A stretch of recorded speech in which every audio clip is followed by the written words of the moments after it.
सर्वप्रथम जाकर के धनुष जहां रखा हुआ था उस धनुष को उठाया, उठा करके खंड खंड करके तोड़ के फेंक दिया। तेज की आवाज हुई, कंस सो रहा था, जग गया। जैसे आवाज सुना पता चला कि धनुष टूट गया, समझ गया बस समय नजदीक है मेरी मृत्यु का। ये धनुष कंस को किसने दिया था? परशुराम जी महाराज ने दिया था।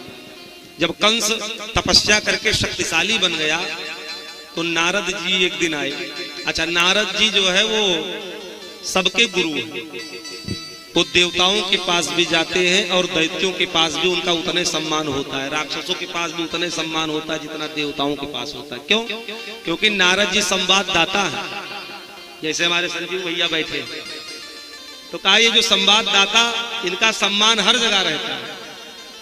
तो कहा नारद जी जब पहुंचे तो कंस उठ गया सिंहासन से, कहा आइए महाराज बैठाया, कहा और समाचार सुनाइए, सब खैरियत है?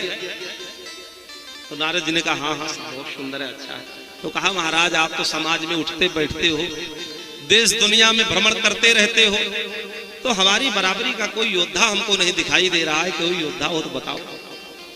तो नारद जी ने कहा कि देखो भैया तुम्हारी बराबरी का योद्धा तो इस समय कोई नहीं है, केवल एक ही है जो महेंद्र नामक पर्वत पर रहते परशुराम जी महाराज, वही तुम्हारी टक्कर ले सकते और कोई तुम्हारी बराबर का योद्धा नहीं।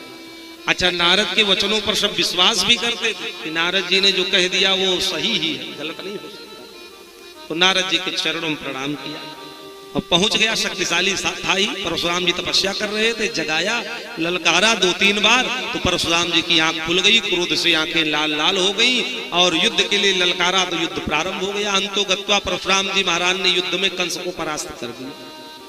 जब वो क्षमा मांगने लगा तो परशुराम जी ने कहा ठीक है हम तुमको क्षमा कर रहे हैं, ये धनुष दे रहे हैं तुमको, ये धनुष ले जाके अपने राजकोष में रख दो या अपने धनुषशाले में रख दो। जिस दिन ये धनुष टूटेगा समझो उसी के दूसरे दिन तुम्हारी मृत्यु निश्चित है। तो कंस लेके आया रखा था सबसे आगे गेट पे, ये दोनों भैया आ रहे हैं, जैसे धनुष तोड़ेंगे तो ये पता चल जाएगा कि यही मारेंगे।